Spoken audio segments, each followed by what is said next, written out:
పైగా శివలింగారాధన అనేక రకాలుగా చేయవచ్చు. ఇందులో విశేషంగా వివిధములైనటువంటి లింగారాధనలు చెప్తున్నది శాస్త్రం.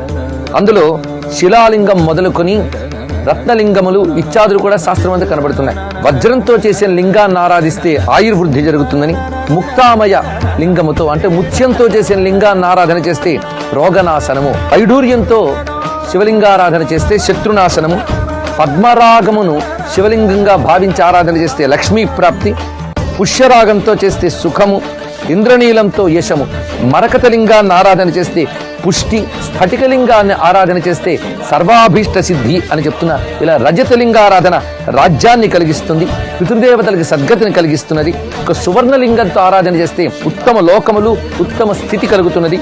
రాగలింగ ఆరాధన చేస్తే పుష్టి, ఆయుష్ కలుగుతున్నది. ఇత్తడి లింగంతో ఆరాధన చేస్తే తుష్టి కలుగుతుంది.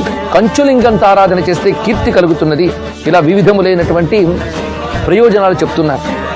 ధాన్యపు పిండితో ఆరాధన చేసినట్లయితే పుష్టి, తుష్టి మొదలైనవి లభిస్తాయి అని కూడా వివరిస్తున్నారు. అయితే ఎన్ని విధములైన లింగములు ఉన్నప్పటికీ కూడా పార్థివ లింగారాధన సర్వశ్రేష్టము. ఇది శాస్త్రములన్నీ చెప్తున్న విషయం. ఎందుకంటే మనం ప్రధానంగా పృథ్వీగత జీవులం. అందుకు పృథ్వీయందు ఉన్న పరమేశ్వర శక్తిని ఆరాధన చేస్తే ఈ పార్థివమైన శరీరములు కూడా ఉత్తమమైన స్థితిని పొందుతాయి. అందుకు పార్థివ లింగారాధన సర్వశ్రేష్టము అని ఆగమాలు చెప్తున్నటువంటి విషయం.